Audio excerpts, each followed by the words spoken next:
বাবুই পাখি ওই যে তাল গাছে বাসা করতো। আজকাল কিন্তু তেমন নেই।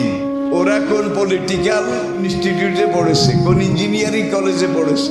ওরা যে গাছের পাতা ফেড়ে ফেড়ে চিড়ে চিড়ে এই বাসাগুলো বানায়। দেখা যায় ঝড়ে তাল গাছ উপড়ায় গেছে, ওরা গিট দিতে জানে না, শুধু এই পাতায় পাতায় প্যাঁচ এগুলো দিয়ে দিয়ে এক একটা বাসা তৈরি করে। বাবুই পাখির বাসার ভিতরে খোঁজ করলে আপনি দেখবেন এটার মধ্যে বেডরুম আছে, প্রাইভেট রুম আছে, গেস্ট রুম আছে। আবার দেখুন 150 কিলোমিটার বেগে তুফান বিল্ডিং পর্যন্ত উড়িয়ে নিয়ে যায়, কিন্তু ওদের বাসার কিছু। সবচেয়ে মজার কথা, এই প্যান্ডেলটাকে আলোকিত করার জন্য আপনারা এতগুলো বাল্ব, এতগুলো লাইট জ্বালিয়েছেন। বাবুই পাখি ওই বেচারাদের জেনারেটরও নাই, পাওয়ার হাউসও নাই, কোনো বাল্বের কারখানা, এত বিদ্যা এত প্রযুক্তি নাই, কিন্তু ওদের ঘরটা অন্ধকার থাকে না।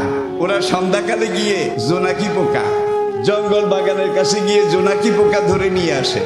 আর জোনাকি পোকা ধরে নিয়ে আসার সময় ওই বাবুই পাখিটা আগেই দেখে যায় পুকুরের কিনারে, ডোবার কিনারে এখানে পিছলে পিছলে কাদামাটি আছে, সে এখানে কাদামাটি দিয়ে বাসা বানায়। বাবুই পাখির বাসার ভিতরের দিকটা কেটে যদি কোনো সময় দেখে থাকেন, আমি কিন্তু দেখেছি, দেখা যায় এক একটা বাসার ভিতরে 8টা থেকে 12টা মাটির ডিবি আছে। আর এগুলোর মধ্যে ছিদ্র ছিদ্র আছে। ছিদ্রগুলো এত ছোট, ছাকনির মতো। একটা ছিদ্র বড় রাখে। আজকে যে জোনাকি পোকাটাকে ধরে আনবে, নিচে একটা ছিদ্র রাখে বড়, আরগুলো ছোট ছোট, একই মেজারমেন্ট, একই মাপের। এই জোনাকি পোকাটাকে এই বড় ছিদ্রটা দিয়ে ঠোঁট দিয়ে ভিতরে ঢুকিয়ে দেয়। ভিতরে ঢুকিয়ে দিয়ে পায়ে করে যে কাদা মাটিটা এনেছে, এই মাটিটা দিয়ে বড় ছিদ্রটা বন্ধ করে, যেন জোনাকিটা বের হয়ে পালিয়ে যেতে না পারে। যতদিন ডিম থেকে বাচ্চা না ফুটবে ততদিন ওরা শুধু নিজেরা খায় আর জোনাকি পোকার জন্য খাদ্য আনে।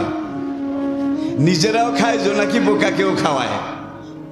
আবার জোনাকি পোকা 10টা 12টা এইভাবে ডিবি যদি থাকে, ওদের ঘরে কোনো সময় লোডশেডিং হয় না।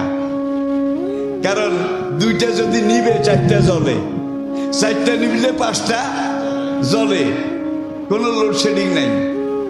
এইভাবে তারা যখন বাচ্চা ম্যাচিউর হয়ে যায়, উঠতে শিখে, ওরা স্বামী স্ত্রী মিলে সিদ্ধান্ত নেয় আগামীকাল আমরা বাচ্চা নিয়ে চলে যাব। পরের দিন সকালে দেখা গেছে ওরা বাচ্চা নিয়ে বাসা ছেড়ে উড়ে যাওয়ার আগে তাদের ঠোঁট দিয়ে পাও দিয়ে ওই জোনাকির বাসাগুলোকে মাঝখান থেকে ঠোকরায় ঠোকরায় দরজাটা বড় করে দেয়, যাতে করে ওরা বাইর হয়ে চলে যেতে পারে।